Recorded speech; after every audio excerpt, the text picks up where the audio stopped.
சில நோய்கள் பரவக்கூடிய ஒரு நிலை. இப்போ குறிப்பாக டெங்கு பரவி வருகின்றதுன்னு நெல்லையினுடைய கலெக்டர்லாம் அறிவு பண்ணி, அதுபோல் பல மாநகராட்சிகளில் இது குறித்த விழிப்புணர்வுகளை மக்கள் மத்தியில் கொண்டு போய் சேர்த்து கொண்டிருக்கின்றார்கள். குறிப்பாக இந்த கொசுக்கள் மூலமாக பரவக்கூடிய மலேரியா, சிக்கன்குனியா, டெங்கு இது போன்ற அந்த நோய்கள் இந்த மழை காலத்தில் பரவும் அப்படின்றதுனால அதற்கு மாநகராட்சியிலிருந்து பல்வேறு விதமான அறிவிப்புகள்லாம் வெளியிடுறதை நம்ம பார்க்கின்றோம். அது என்ன அறிவிப்பு வெளியிடுகின்றார்கள் என்றால், உங்களுடைய சுற்றுப்புறத்தை நீங்கள் ரொம்ப தூய்மையாக வைத்துக் கொள்ளுங்கள். எங்கேயாவது வெளியே போயிட்டு வந்தீங்க மழை நேரத்தில் அப்படின்னா உங்களுடைய கால்களை கழுவி கொள்ள வேண்டும். நீங்கள் தூய்மையாக இருக்கணும். உங்களுடைய சுற்றுப்புறத்தை தூய்மையாக வைத்துக் கொள்ள வேண்டும். உங்களுடைய அந்த சுற்றுப்புறத்தில் உள்ள இடங்களில் தண்ணீரை தேங்க விடாமல் நீங்கள் பார்த்து கொள்ள வேண்டும். இது போன்ற அறிவிப்புகளை எல்லாம் மாநகராட்சி துண்டு பிரசுரமா நீங்க கொடுக்கறதெல்லாம் நீங்க பார்க்கலாம். என்ன நினைக்கிறாங்கன்னா, இந்த மழை காலத்துல மட்டும் தூய்மையா இருந்துட்டா போதும், மற்ற நேரத்துல எல்லாம் தூய்மையா இருக்க தேவையில்லை என்பது போன்ற ஒரு தோட்டம். கரெக்டா வருஷம் வருஷம் இந்த மழை நேரத்துல ரொம்ப தூய்மையா இருங்க அப்படின்னு சொல்லி அறிவிப்புலாம் வெளியிடுவாங்க. மழை நேரத்துல மட்டும் தூய்மையா இருந்தா போதுமா, மற்ற நேரத்துல தூய்மையா இருக்க கூடாதா என்றால் அனைத்து நேரங்களிலும் தூய்மையை வலியுறுத்த வேண்டும்.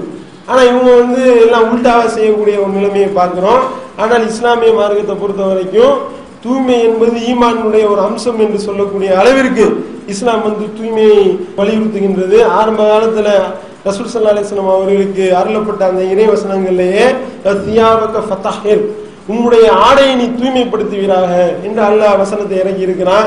நாமும் தூய்மையாக இருந்து நம்மளுடைய சுற்றுப்புறத்தையும் தூய்மையாக வைத்துக் கொள்ள வேண்டும். அதற்குண்டான வழிமுறைகளை எல்லாம் இஸ்லாம் அழகாக பட்டியல் போடுகின்றது. இந்த மாதிரி தூய்மையை வலியுறுத்தி வழிகாட்டக்கூடிய, அது ஒரு மார்க்க போதனையாக வழிகாட்டக்கூடிய எந்த ஒரு மார்க்கமும் எந்த ஒரு சித்தாந்தமும் இந்த உலகத்துல கிடையாது. தூங்க போறதுக்கு முன்னாடி ஒளிவெடுத்து விட்டு தூங்க வேண்டும் என்று ரசூல் ஸல்லல்லாஹு அலைஹி வஸல்லம் அவர்கள் கற்றுத் தருகின்றார்கள். தூங்கி எழுந்தவுடனேயும் எடுத்தோடனே உங்க பாத்திரத்துல கொண்டே கையை ஓட்டிடாதீங்க. காரணம் என்ன, உங்களுடைய கை தூக்கத்துல எந்தெந்த இடத்துல இருந்துன்னா உங்களுக்கு தெரியாது. எழுந்த உடனேயே கைகளை கழுவி கொள்ளுங்கள் என்று அல்லாஹ்வுடைய தூதர் அவர்கள் காட்டி தரக்கூடிய மார்க்க வழிகாட்டுதலை பார்க்கிறோம். எந்திரிச்சோடனே மூக்க சிந்துங்க என்று சொல்லக்கூடியதை பார்க்கிறோம். ஒளி செய்ய வேண்டும் என்று நமக்கு கட்டளை. ஒரு நாளுக்கு 5 முறை தொழுகை, 5 வேளை தொழுகையில 5 தடவையும் ஒளி செய்ய வேண்டும். மற்ற ஆள்களுக்கெல்லாம் மூஞ்சில தண்ணி போடுறது, கையில தண்ணி போடுறதுலாம் பெரிய கேள்விக்குறியா இருக்கு. அதெல்லாம் அதிசயமாக இருக்கின்றது. அப்பனா என்னன்னா, அவனுக்கு தூய்மைனாலே என்ன அப்படின்னு தெரியல. ஆனா இஸ்லாத்தை பொறுத்த வரைக்கும் என்னன்னா, தொழுகை வரும்பொழுதே ஆட்டோமேட்டிக் அந்த தூய்மையை இஸ்லாம் வலியுறுத்துகின்றது. சிறுநீர் கழித்து விட்டு தூய்மைப்படுத்த சொல்லி கட்டளையிட்ட ஒரே மார்க்கம் இஸ்லாமிய மார்க்கம் தான். வேற எவ்வளவு பெரிய விஞ்ஞானியா இருக்கட்டும், யூரின் போயிட்டு கழுவுறவனா இருப்பான் அவன் கிடையாது. அப்படியா கழுவணுமா அப்படின்னு ஆச்சரியமா கேட்கக்கூடிய நிலைமையா தான் இருக்கின்றது. அப்படித்தான் கேட்டார்கள் யூதர்களும். என்னப்பா உங்களுடைய தூதர் என்ன யூரின் போறது கக்கூஸ் போறதெல்லாம் கத்து கொடுக்குறாரு? ஆமான கத்து கொடுக்குறாரு எங்களுக்கு. அவர் தான் உண்மையான தூதர். நீ சந்திக்கக்கூடிய ஒவ்வொரு பிரச்சனைகளுக்கும் தீர்வு சொல்லக்கூடிய ஒரு நபி எங்களுடைய நபி என்ற அடிப்படையில யூரின் போயிட்டு கழுவக்கூடிய ஒரு பழக்கம்ன்றது யார்ட்டையுமே கிடையாது, முஸ்லிம்களை தவிர. அப்படின்னும் பொழுது இதை தூய்மைப்படுத்தாமல் இருப்பதனால் வேதனை இருக்கின்றது என்று இஸ்லாம் எச்சரிக்கக்கூடிய அளவுக்கு இஸ்லாம் அழகான முறையில இந்த தூய்மையை நமக்கு கற்றுத்தருகின்றது என்றால் எப்படிப்பட்ட இதுதான் இஸ்லாமிய மார்க்கம் தான் சரியான மார்க்கம், இது இறைவனுடைய மார்க்கம் தான் என்பதை இதன் மூலமாக உறுதிப்படுத்தப்படுறதை நம்ம பார்க்கிறோம். ஆக இந்த மாதிரி தூய்மையான அடிப்படையில வருஷத்துல 365 நாள் நாம தூய்மையா இருப்போமே, ஆனால் இது போன்ற தொற்று நோய்கள் பரவல இருந்து நாம அல்லாஹ்வுடைய கிருபையை கொண்டு பாதுகாப்பு பெறலாம். ஆனா இங்க நிலைமை என்ன ஆக்கப்பூர்வமான பணிகள் செய்ய வேண்டுமோ அந்த மாதிரியான பணிகள்லாம் செய்யறது கிடையாதுங்க. என்னென்னதான் செய்யறாங்க, உள்டாவா என்ன தேவை செஞ்சுக்கிட்டு இருக்கு. போன வருஷம் பார்த்தோம், இந்த மதுரை பெரிய ஆஸ்பத்திரியில டெங்கு ஓவரா பரவி அந்த மதுரை ஃபுல்லா சுத்து வட்டாரத்துல ஃபுல்லா பரவி மதுரை பெரிய ஆஸ்பத்திரியில டெங்கு நோயாளிகளுடைய எண்ணிக்கை அதிகமாயிருச்சு. அப்ப டெங்குக்கு சிறப்பு வார்டுகள்லாம் ஏற்பாடு செஞ்சு எல்லாம் அட்மிட் பண்றாங்க. அப்போ மதுரை பெரிய ஆஸ்பத்திரியினுடைய டீன் என்ன செஞ்சாராம், போய் விஹெச்பி நிர்வாகியை சந்திச்சாராம். விஹெச்பி நிர்வாகியை சந்திக்கிறாரு, தலைமை மருத்துவர் அவரு, விஹெச்பி தலைவர் சந்திச்சு டெங்கு ரொம்ப பரவிட்டு இருக்கு ஏதாவது செய்யுங்க அப்படின்னோடையும் உடனே அவங்க விஹெச்பி உள்ள நிர்வாகிகள்லாம் மற்ற சங்பரிவார அமைப்புகளோட கலந்து ஆலோசனை செய்து சரி ஓகே இதுக்காக ஒரு சிறப்பு யாகம் மத்ருவஞ்சய யாகம் யமனை வெல்லும் யாகம் நடத்திடுவோம், நம்ம பிரச்சனை இல்லை. தன்வந்திரி யாகம் போட்டுருவோம். தன்வந்திரி யாகம்னா என்ன, மருத்துவ கடவுளை குஷிப்படுத்துறது. அந்த மருத்துவத்தை கொடுக்கக்கூடியதுக்கு தனி கடவுள், அவருக்கு தனி டிபார்ட்மெண்ட். அந்த டிபார்ட்மெண்ட்டை கூல் பண்றதுக்கு தனியா வச்சு அங்கே உள்ள காளியம்மன் கோயில்ல இந்த மாதிரியான டெங்கு யாகத்தை நடத்தினாங்க. எல்லாம் வந்து புகையை போட்டு கிளப்பி விட்டு அங்கே உள்ள ஆஸ்மா நோயாளிகள்லாம் அவதிப்பட்டு கம்ப்ளைண்ட் பண்ணி, இது நோயை அழிக்கிறதுக்கா நோயை உருவாக்குறதுக்கான்னு தெரியல.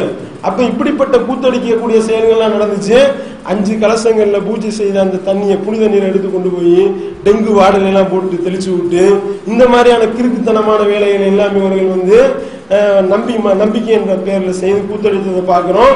ஆனா அதே நேரத்துல டெங்கு ஏன் பரவுது ஆய்வு பண்ணினார்கள். சென்ற வருடம் சுற்றுப்புற சூழல் ஆய்வாளர்கள் அடங்கிய ஒரு குழு ஆய்வு செஞ்சா டெங்கு பரவுவதற்கு கொசுக்கள் தான் காரணம். கொசுக்கள் மூலமாக பரவக்கூடிய நோய்கள் வந்து அதிகமாவதற்கு இந்த கொசுக்களுடைய முட்டைகளை உண்ணக்கூடிய அந்த தவளைகள் குறைந்ததுதான் காரணம் என்று சொல்லி தவளைகளுடைய எண்ணிக்கை குறைந்து விட்டது. அப்ப தவளைகளுடைய எண்ணிக்கை அதிகப்படுத்தினா தான் இது போன்ற அந்த சிக்குன்குனியா, இது போன்ற டெங்கு, மலேரியா இது போன்ற நோய்களை கட்டுப்படுத்த முடியும் என்று ஆய்வு செய்து அறிக்கை சமர்ப்பிக்கின்றார்கள். அதாவது இந்த கொசு என்ன பண்ணுமா, அந்த தேங்கி இருக்கக்கூடிய நீர்கள்ல முட்டையிடும். அந்த முட்டையினுடைய பருவம் வந்து லார்வா என்ற பருவம். அந்த லார்வா என்ற பருவத்தில் உள்ள அந்த முட்டைகளை தவளைகள் எல்லாம் சாப்பிட்டு விடுகின்றது. அப்ப சாப்பிடும் பொழுது கொசுவினுடைய இனப்பெருக்கம் அதிகமாகாது. அப்ப இனப்பெருக்கம் அதிகமாகனா கொசுகள் வந்து உருவாகிறது ஆட்டோமேட்டிக்கா குறைஞ்சு போயிடும். அப்படின்ற அடிப்படையில தவளைகளை அதிகப்படுத்துங்க, தவளைகளை கொல்லாதீங்க அப்படின்னு சொல்லி இப்ப அறிக்கை சப்மிட் பண்றாங்க. நபிகள் நாயகம் ஸல்லல்லாஹு அலைஹி வஸல்லம் அவர்கள் கட்டளையிட்டு இருக்கின்றார்கள். தாரமில இடம்பெறக்கூடிய ஆதாரபூர்வமான செய்தியை பார்க்கிறோம். நீங்கள் தவளைகளை கொல்லாதீர்கள் என்று நபிகள் நாயகம் ஸல்லல்லாஹு அலைஹி வஸல்லம் அவர்கள் கட்டளையிட்டார்கள். பாத்தீங்களா எப்படிப்பட்ட, அதாவது வந்து மற்ற ஆள்கள் வந்து டெங்குவை வந்து ஒழிக்கிறதுக்கு அவங்க என்ன மாதிரியான நடவடிக்கைகளை எடுக்கிறாங்க, இஸ்லாம் எப்படிப்பட்ட ஒரு அழகான வழிகாட்டுதலை காட்டுதுன்றதை பார்க்கும் பொழுது இது இஸ்லாம் என்பது இறைவனுடைய மார்க்கம் தான், நபிகள் நாயகம் ஸல்லல்லாஹு அலைஹி வஸல்லம் அவர்கள் இறைவனுடைய தூதர் தான் என்ற அந்த உறுதி, அந்த நம்பிக்கை இன்னும் நமக்கு வலுப்படுகின்றது. இத்தகைய அந்த இஸ்லாமிய மார்க்கத்திலே வாழ்ந்து மரணிக்கக்கூடிய மக்களாக இறைவன் நம் அனைவரையும் ஆக்க வேண்டும் என்று பிரார்த்தித்து நிறைவு செய்கின்றேன். வாயுதவான அல்ஹம்துலில்லாஹி ரப்பில்